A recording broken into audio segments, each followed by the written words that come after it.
नमस्कार, Rajans career private limited के official YouTube channel में आप सभी का स्वागत है। हम लोग कंटिन्यू जो फिटर का वीडियो बना रहे थे उसको कंटिन्यूसली अभी नेक्स्ट पार्ट लेके आए हैं, जो कि आपके पेपर से रिलेटेड होगा। आपके पास अभी बहुत सारे वैकेंसीज हैं, एनटीपीसी वगैरह का आया हुआ है, उसको भी आप डालिए जल्दी, और अगर तैयारी करना है तो जल्दी क्लास ज्वाइन भी कीजिएगा। और साथ ही साथ में जो बीच बीच में क्वेश्चंस जो दिए जा रहे हैं, जो कि एकदम मोस्ट इम्पॉर्टेंट है, आपको इसको कवर तो करना ही है पेपर के लिए, हर एक पेपर में पूछा जाता है। तो चलिए आज का क्वेश्चन स्टार्ट करते हैं। हमारा फर्स्ट क्वेश्चन होगा, फोम एक्सटिंग्विशर का प्रयोग खाली स्थान की आग बुझाने के लिए करते हैं। पहली बात तो एक्सटिंग्विशर का उपयोग हम लोग किस लिए करते हैं? फायर जहां भी आग लगता है उसको बुझाने के लिए किया जाता है। ये डिफरेंट टाइप्स के आग होते हैं, जैसे कि आपका लकड़ी में आग लगना, ऑयल में आग लगना, गैस में आग लगना, या फिर इलेक्ट्रिक फायर होना, या फिर आपका ड्राई मीन्स मेटल फायर, या फिर गैस में फायर लगना। तो ये अलग अलग टाइप्स के जो फायर होते हैं उसके लिए अलग अलग फायर एक्सटिंग्विशर का भी उपयोग किया जाता है। तो यहाँ पर बोला गया है फोम एक्सटिंग्विशर का उपयोग। तो इसके लिए आप लोग देखिए, सबसे पहली बात तो क्लास ए, जितने भी क्लास होते हैं, जैसे कि 4 क्लासेस हैं, क्लास ए जो होता है, क्लास ए टाइप जो आता है, इसमें आता है कार्बोनेशियस फायर। कार्बोनेशियस फायर आता है, कार्बोनेशियस फायर को क्लास ए बोलते हैं। क्लास बी जो होता है, इसमें आता है आपका ऑयल फायर, जो कि ऑयल की वजह से जो आग लगता है उसको हम लोग बोलते हैं ऑयल फायर। तीसरा होता है क्लास सी। क्लास सी जो होता है वो उसको बोलते हैं इलेक्ट्रिकल फायर। और क्लास डी जो होता है उसे बोलते हैं ड्राई, या फिर इसमें आप बोल सकते हो कि गैस फायर या फिर मेटल फायर। तो इस चीज़ को आपको याद रखना है। तो ए टाइप को बुझाने के लिए आपको पता होना चाहिए किसका उपयोग करते हैं, सोडा एसिड फायर एक्सटिंग्विशर का उपयोग किया जाता है।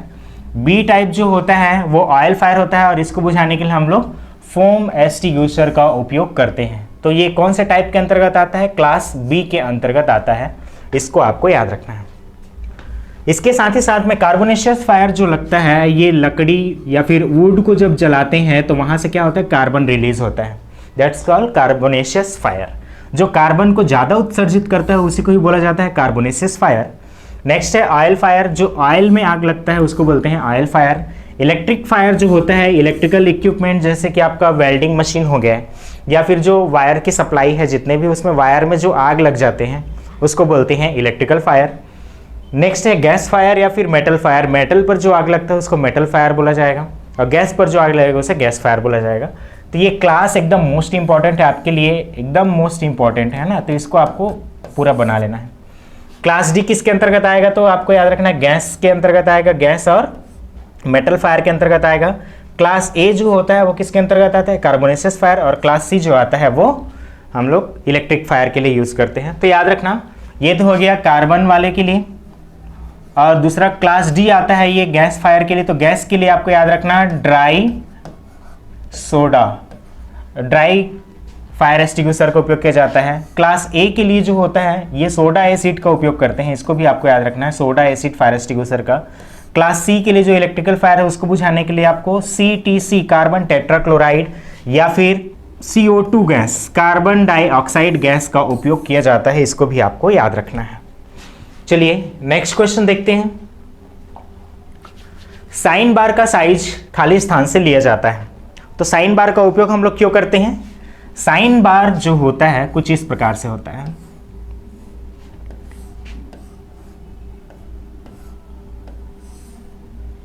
देखिए, अब इस साइन बार का उपयोग हम लोग किस लिए कर रहे हैं? यहाँ पर रोलर लगे रहते हैं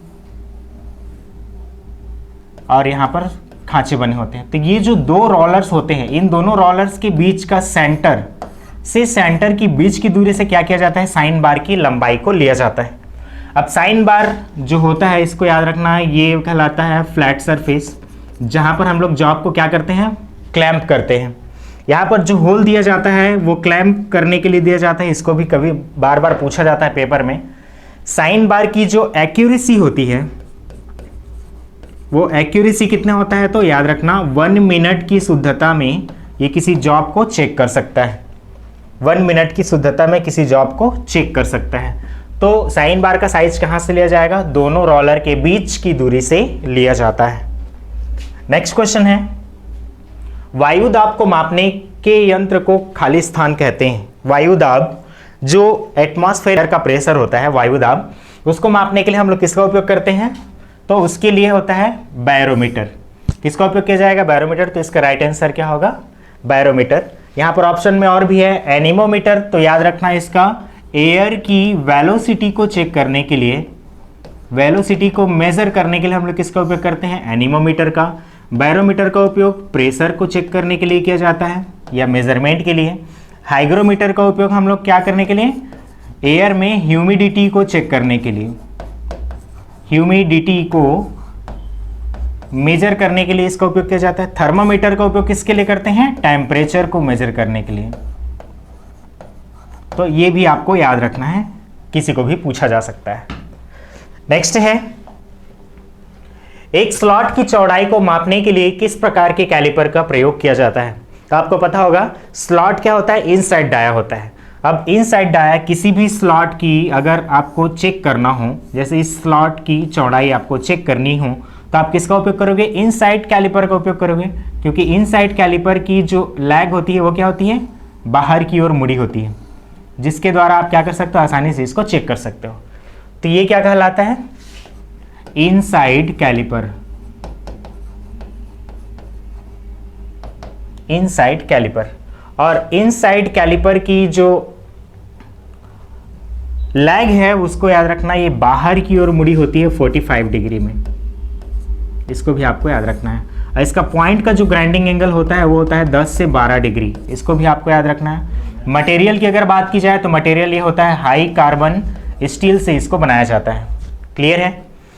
कैलिपर के बारे में देखना है तो ये क्या होता है? एक इनडायरेक्ट मेजरिंग टूल है और ये इनसाइड डायमीटर को चेक करने के लिए होता है। इसका पॉइंट का ग्राइंडिंग एंगल 10 से 12 डिग्री होता है और इसका मटेरियल होता है हाई कार्बन स्टील से इसको बनाया जाता है। तो इसका राइट आंसर क्या होगा? इनसाइड कैलिपर का उपयोग हम लोग किसी स्लॉट की चौड़ाई को मेजर करने के लिए करते हैं। नेक्स्ट क्वेश्चन है, चिपिंग पद्धति में निम्नलिखित में से कौन से चीजल का प्रयोग किया जाता है? अब चिपिंग पद्धति में हम लोग बहुत सारे चीजल्स हैं जिसका उपयोग करते हैं, जैसे कि आपका फ्लैट चीजल हो गया, क्रॉस कट चीजल हो गया। लेकिन ये सारी चीज क्या है? चिपिंग पद्धति किसके अंतर्गत आते हैं? तो दो चीज याद रखना, चीजल दो टाइप्स के होते हैं। पहला कहलाता है हॉट चीजल और दूसरा कहलाता है कोल्ड चीजल। और इसी दोनों के बीच में ही क्या किया जाता है? चिपिंग ऑपरेशन की जाती है।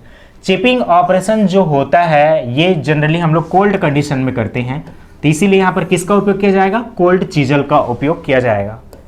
क्लियर है? कोल्ड चीजल का उपयोग हम लोग किसके लिए करेंगे? चिपिंग ऑपरेशन में करते हैं। नेक्स्ट क्वेश्चन है, बॉक्स एंगल प्लेट खाली स्थान की सहायता से फिनिश्ड होती है। इसका प्रयोग मशीनिंग तथा मार्किंग के लिए किया जाता है। अब बॉक्स एंगल प्लेट आपको पता होना चाहिए कि वो बॉक्स के आकार का होता है। बॉक्स के आकार का मीन्स ये रेक्टेंगुलर सेक्शन का एक बॉक्स होता है। इस बॉक्स पर बहुत सारे स्लॉट्स कटे होते हैं, ठीक है। जॉब को होल्ड करने के लिए अलग अलग प्रकार से स्लॉट्स, स्क्वायर, रेक्टेंगुलर कटा रहता है। तो इसके कितने साइड को फिनिश करके बनाया जाता है? तो आपको पता होगा कि जब ये इसके कितने फलक होंगे? 1 2 3 4 5 और ये सामने वाला एक 6, टोटल 6 फलक्स होंगे। तो इसके टोटल 6 भाग को क्या किया जाएगा? उसका फिनिश्ड किया जाएगा।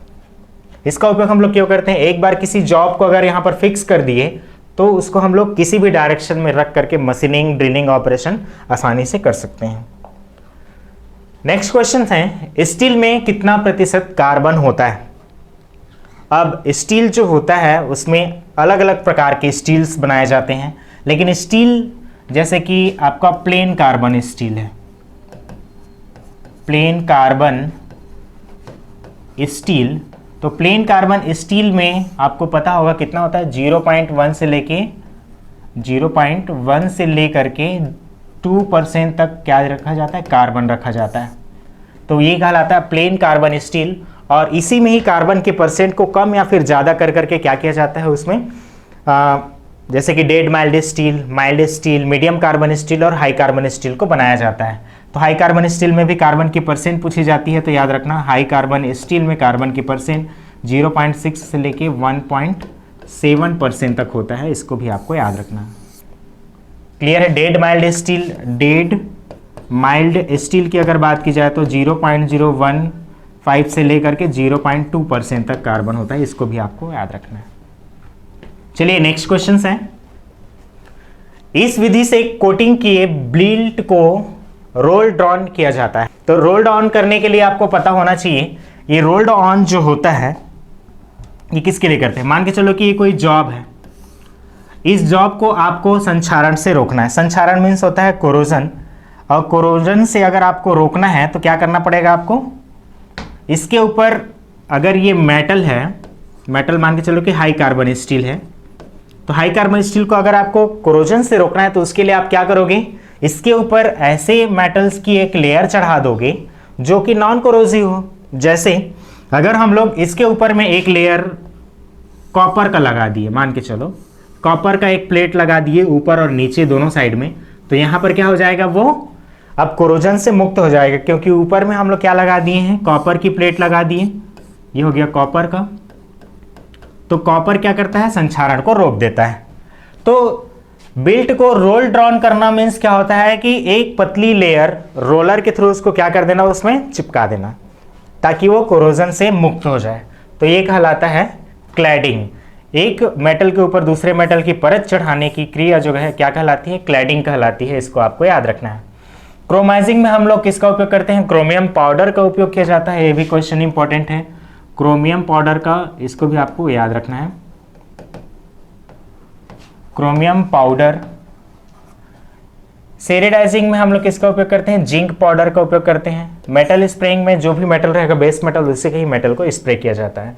क्लैडिंग में हम लोग किसका उपयोग करेंगे, तो क्लैडिंग का याद रखना। क्लैडिंग में हम लोग जिस भी मेटल को अगर आपको कोरोजन से रोकना है उसको आपको डायरेक्टली उस मेटल, कॉपर, एल्युमिनियम या तो ऐसे ही कुछ नॉन कोरोसिव मेटल के द्वारा उसको क्या किया जाएगा, रोल्ड ऑन किया जाएगा। नेक्स्ट है BSW एवं BSP थ्रेड का एंगल कितना होता है। BSW एंड BSP थ्रेड भी होता है, एक BSF ये होता है फाइन थ्रेड। तो ये तीनों का आपको याद रखना है। तीनों का जो एंगल होता है, एंगल मीन्स क्या होता है, अगर हम लोग कोई थ्रेड जब बनाते हैं तो इसका सबसे ऊपरी भाग क्रेस्ट कहलाता है, इसको भी याद रखना। नीचे वाला भाग क्या कहलाएगा, रूट कहलाता है। अब दोनों फ्लैंक जहां पर मिलता है या फिर जिस एंगल पर मिलते हैं ये इसका कहलाता है एंगल, और यही एंगल को बार बार पूछा जाता है। तो BSW और BSF के लिए होता है 55 डिग्री, इसको आपको याद रखना है। 47.5 1/2 यहाँ पर और डाल देना। 47.5 जो होता है ये होता है BA थ्रेड के लिए, ब्रिटिश एसोसिएशन के लिए, और ये V थ्रेड के लिए होता है 60 डिग्री। V थ्रेड या तो इसी को बोला जाता है मेट्रिक थ्रेड, इसको भी आपको याद रखना है। 29 डिग्री जो होता है वो एक्मी थ्रेड का होता है, और एक्मी थ्रेड का यूज़ हम लोग हैवी पावर ट्रांसमिशन में करते हैं, ये भी इंपॉर्टेंट है, इसको याद रखना।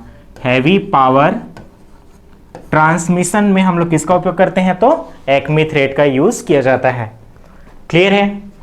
नेक्स्ट है, जिस रेती चमड़े के घिसाई के लिए उपयुक्त होता है, मतलब खालिस्तान उपयुक्त होता है ना, तो आपको पता होगा सिंगल कट दांते को हम लोग क्या बोलते हैं, जिसमें सिंगल कट दांते होंगे वो क्या कहलाएंगे, सिंगल कट कहलाएंगे। दो गुना कट मतलब जिसमें डबल कट होंगे वो डबल कट होंगे। तीसरा है रास्प कट। रास्प कट जो होता है वो चीज़ल किस प्रकार से होता है, ऐसे धारदार बने होते हैं, त्रिभुज के आकार के धारदार बने होते हैं। तो इसका उपयोग हम लोग किसके लिए करते हैं, ट्यूब हो गया या फिर सॉफ्ट मेटल की कटिंग के लिए, या फिर चमड़े पे घिसाई करने के लिए हम लोग किसका उपयोग करते हैं, रास्प कट फाइल का उपयोग किया जाता है। इसको आपको याद रखना है। क्लियर है। तो आज का ये वीडियो कैसा लगा आप जरूर कमेंट्स करके बताइएगा। अगर ये वीडियो अच्छा लगा तो लाइक करना, शेयर करना बिल्कुल मत भूलिएगा। And thanks for watching this video. अगर आप चैनल पे नए हैं तो सब्सक्राइब करना बिल्कुल मत भूलिएगा।